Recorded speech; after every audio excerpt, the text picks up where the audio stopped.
Hello everyone, my name is Landon and welcome back to another video. Today, I'm going to be going over my 5 books to read in the winter time. Now, this isn't like a Christmas themed, it's just a winter themed list.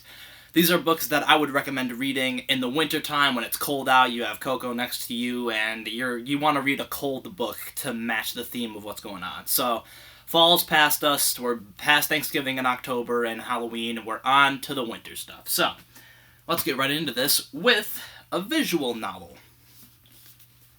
Erased by Kay Sandby.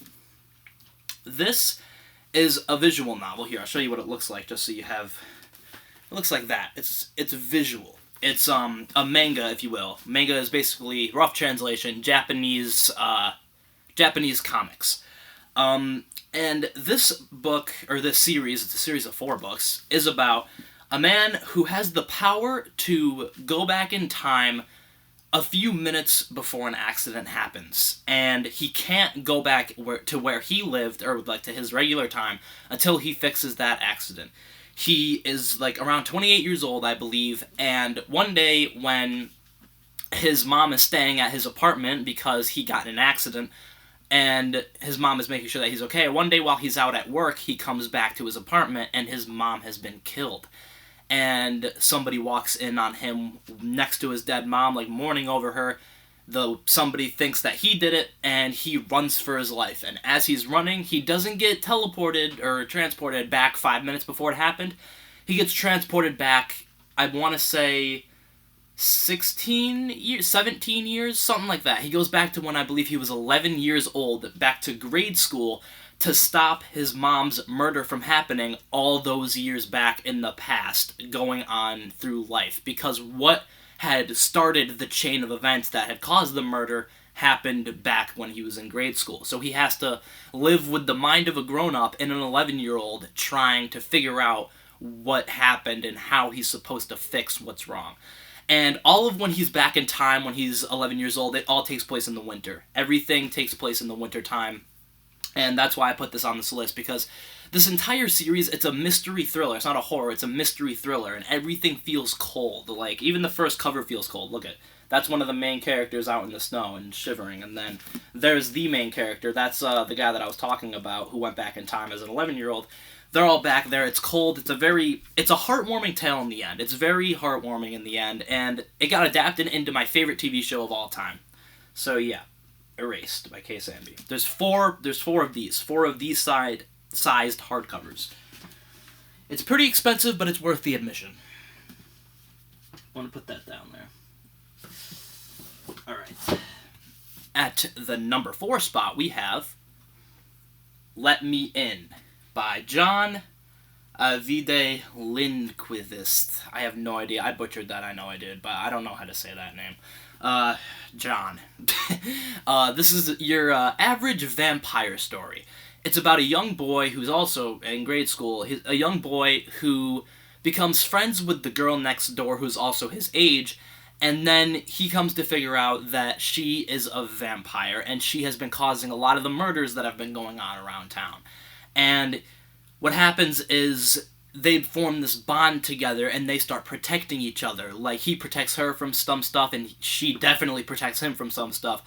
And they just form this bond with each other that goes throughout the entire book. There's a great scene with a pool. I'm not going to spoil it. It was translated very well into the Swedish version of this movie and the American version of this movie. I don't want to spoil anything. It's just a great scene. I'll leave that there for now because that goes on top. At the number 3 spot, we have NOS 4A2 by Joe Hill. This is my 5th favorite novel, I think. 5th or 6th favorite novel of all time, and it is a horror novel. It is very strictly horror. It gives you a chill down your spine every time you finish a chapter. And the book doesn't necessarily take place in the winter, but the main antagonist is very cold, and where he brings the young Vic and her son to is very cold. It's called Christmasland. This novel, like I said, is about a woman. Her name is Vic, or Victoria McQueen. And when she's young, she figures out that she has the power to go to basically wherever she wants, as long as she thinks hard enough. She uses to go there the means of a bridge called the Shorter Way. And one day she goes looking for a bracelet, and she goes over the shorter way, and she goes to where the bracelet was lost. One day she's looking for the neighbor's cat. She goes over the bridge and finds the cat dead on a freeway. And one day she goes looking for trouble, as Joe Hill describes it. And when she goes looking for trouble, she runs into the main antagonist. His name is Charles Manx. He's basically a vampire, but, like, not your everyday bite-the-neck vampire. He sucks the life out of the children that he abducts through a 1938 Rolls-Royce Wraith, I believe that's what it's called, right?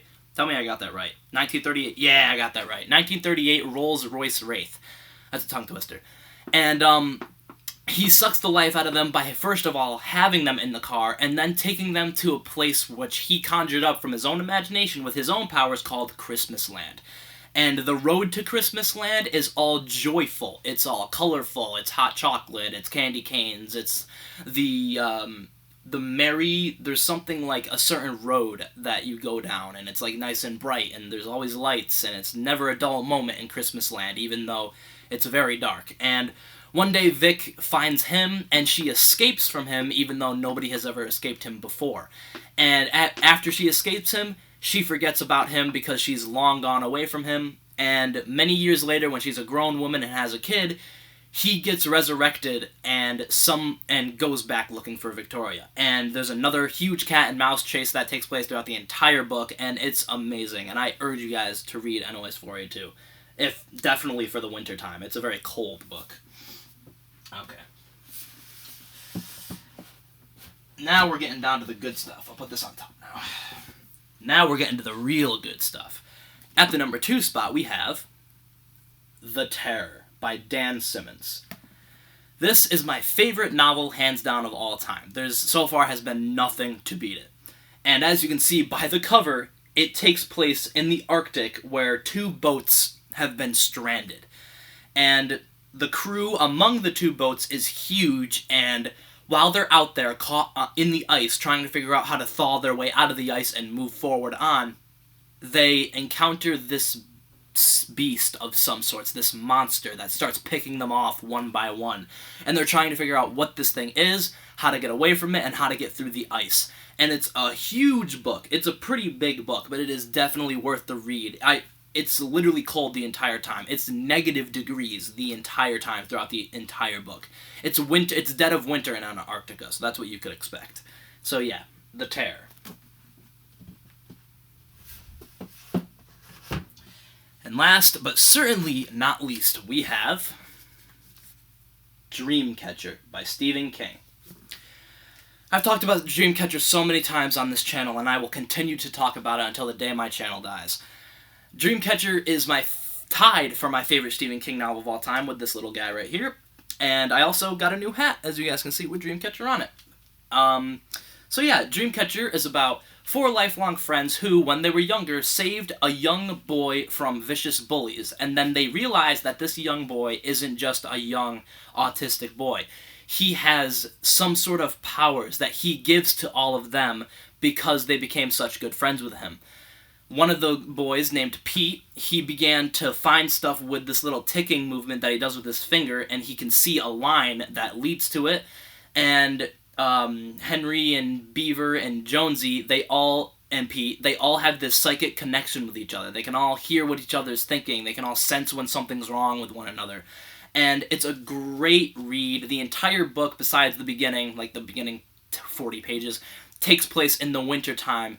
Literally in the dead of winter. There is a blizzard going on, like a horrible blizzard, the entire book. So, if you guys are looking for a really good Stephen King novel, in my opinion, not everybody's opinion, but in my opinion, if you're looking for a very good Stephen King novel that takes place in the winter, and you're looking for a book to cozy up with your hot chocolate and your blanket, and you want to be scared shitless, go no further than Dreamcatcher by Stephen King. So yeah, that'll do it for this list. If you guys enjoyed, leave a like, subscribe, hit the bell icon if you're new. If you guys have your own 5 books that you would read in the winter, leave those down in the comments below. And I'll leave the whoever who made this hat. It's an Instagram account called Horror Retro Caps. Go check him out. He does great stuff. He's been doing a lot of Stephen King stuff lately. So yeah, go check him out. I'll leave that name in the link, the description below.